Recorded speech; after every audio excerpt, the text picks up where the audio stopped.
Hello and welcome back to Adventurers Academy. Today we'll be uncovering the dark and terrifying secrets of the undead. Episode 2, How to Fight Zombies. As we explore the twisted, undead world of zombies, we'll arm you with the knowledge you need to survive and defeat these terrifying creatures in your adventures. As an adventurer, nothing had prepared me for the sight of a zombie horde. The stench of decay and the sound of their moans echoed through the abandoned streets. At first I thought I could take them on one by one, but they just kept coming. The slow and clumsy undead had turned into a vicious, coordinated pack, relentlessly pursuing me. My heart raced as I fought for my life, dodging their grasp and striking with all my might. I realized then that I had to be careful. Even the smallest mistake could cost my life. There are many types of zombies that you may encounter during your journeys, so let's take a quick look at some of the common ones. The standard zombie, a grotesque and decaying husk of its former self, is the most common type you'll encounter. Created by dark magics or necromancy, they are slow and mindless, driven by an unending hunger for flesh. Their strength lies in their numbers, and their unnerving ability to absorb damage. Now stand aside, worthy adversary. 'Tis but a scratch. A scratch? Your arm's off. No, it isn't. Well, what's that then? I've had worse. Making them a relentless and terrifying foe, you must avoid getting surrounded at all costs. Zombie ogres are large, powerful undead creatures that were once living ogres. They possess the same strength and ferocity of their living counterparts, but without any of their self-preservation instincts. They will use all of their strength without fear of hurting themselves. These lumbering behemoths can cause massive damage with their immense strength and toughness. Crawling claws are severed hands reanimated by dark magic. They are smaller, stealthier, more agile, and even a little smarter and wiser than other zombies. Often used as spies or assassins, they can be difficult to detect and even harder to catch. Keep your wits about you and be on the lookout for these creepy, crawling undead, as they can strike when you least expect it. Plague zombies are a particularly dangerous variant, as they are the incarnations of disease and decay, carrying deadly diseases that can infect those who come into contact with them. When fighting these horrifying creatures, it's crucial to avoid their contagious attacks and keep your distance, or risk succumbing to a terrible fate.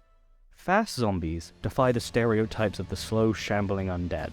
They are more agile and much quicker than the standard type, making it harder for you to escape and more challenging to defeat.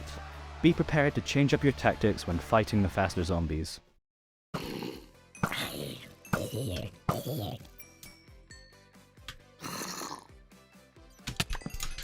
I knew it.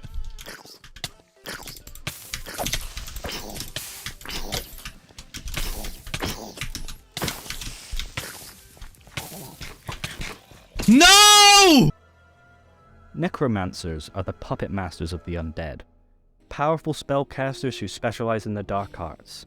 They wield their powers to raise and command hordes of zombies and other undeads. Though they are not a type of zombie themselves, understanding their role is crucial when facing the hordes of the undead. I am sworn to carry your burdens.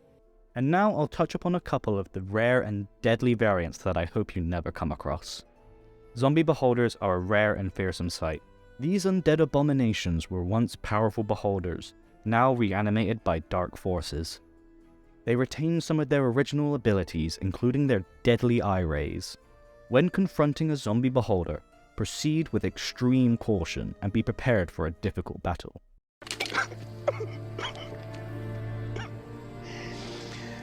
Oh, no, no, no. Lastly, the dreaded zombie dragon, a rare and awe-inspiring sight. It is the ultimate challenge for any adventurer. Once a majestic creature, these reanimated foul beasts now spread terror and destruction in their wake. When facing a zombie dragon, steel your nerves for the epic battle ahead, as the immense power and resilience make them a truly formidable foe.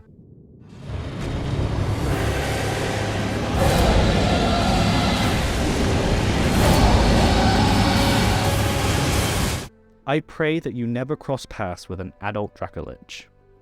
Now that we have covered some of the types of zombies you may come across, let's take a look at their tactics in battle. Now, while not the case for every zombie you may encounter, many carry a potent deadly disease. Should you get bitten or scratched by a zombie carrying this disease, you must seek immediate restoration. This disease, when it takes effect, will turn you into a zombie. This is how they grow their numbers. We haven't been able to pinpoint how this disease takes effect. In some cases, the change happens rapidly. Sometimes taking days, weeks, sometimes it won't take effect until the host dies of other means. When dealing with the infectious zombie type, take great care to minimize the number of civilians in the area, as they may get infected in turn, adding to your growing problem. Zombies may not be the most intelligent creature, but they are relentless and determined. They will tirelessly pursue their prey, relying on their sheer numbers to overwhelm their enemy. In battle, zombies will rely on their natural durability and strength to overpower their opponents.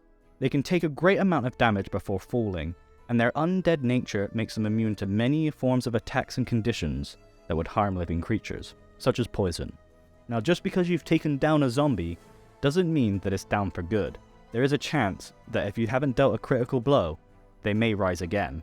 While zombies on their own typically lack strategy and act solely on their instinct to feed, those raised and controlled by necromancers or other dark forces can exhibit more tactical behavior. Oh, it's you again.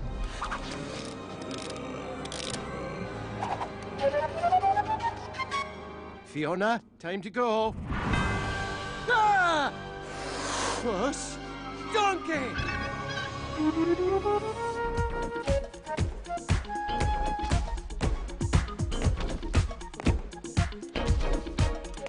In these cases, it's important to consider the tactics employed by the controlling entity. Necromancers, as the masters of undead, often use zombies as minions to carry out their sinister plans. They might position the undead servants in strategic locations, using them as sentries to guard their lair or shock troopers to attack their enemies. One tactic often employed by necromancers is to use zombies as cannon fodder, to overwhelm their enemies by sending wave after wave of the undead towards their foes. Necromancers can use the undead to wear down their foes and conserve their own magical resources for more potent spells or abilities. In battle, necromancers may use the zombie minions as a protective shield, positioning themselves behind the horde to avoid direct attack. This allows them to cast spells from a distance while letting the zombies absorb the brunt of the enemy attack. Ignis Flamma Volant!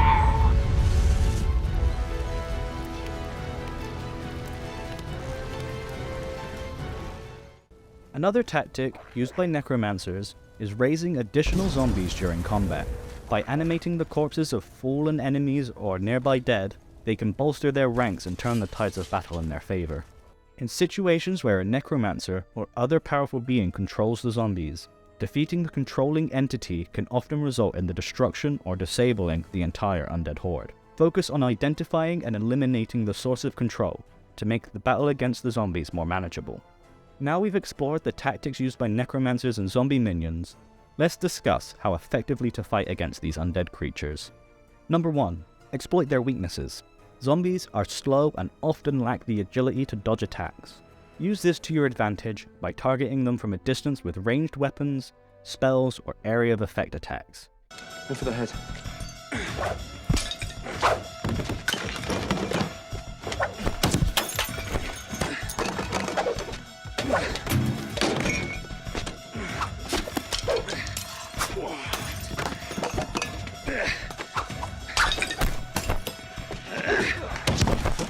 Now what? You can also target their low mental abilities. Zombies are not intelligent, wise, or well charming. If you can cast a spell to target these weaknesses, your spell is guaranteed to work, unless you mess it up somehow. Number 2.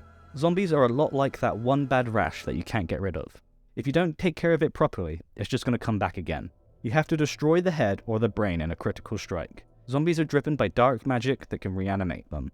By destroying the head or a brain, you can sever the connection to that magic, causing them to collapse and cease function. You can also use fire or radiant damage. Like a rash, zombies are particularly vulnerable to fire and radiant damage. Torches, fire spells, or radiant weapons can be extremely effective against the undead, causing them to burn and wither away. Number 3. Watch out for necromancers or other controlling forces. If a powerful magic user is controlling the zombies, focus on defeating them first. Once their control is broken, the zombies may be easier to deal with or may even collapse entirely. In conclusion, zombies may be slow and shambling, but their relentless hunger and sheer numbers make them a formidable opponent. With the knowledge you've gained today, you'll be better prepared to face these undead horrors in your next adventures. That's it for episode 2, How to Fight Zombies. Thank you for joining us today at Adventurers Academy. Be sure to tune in next week as we'll explore the world of slimes and oozes. Until then, stay vigilant and happy hunting. Before we wrap up today's episode, I have a little treat for you. In the description, you'll find a quest for a zombie-related adventure titled The Necromancer's Plague. If you enjoyed this video, leave a like, maybe consider subscribing, and leave a comment. Okay, that's all for now. See you next time.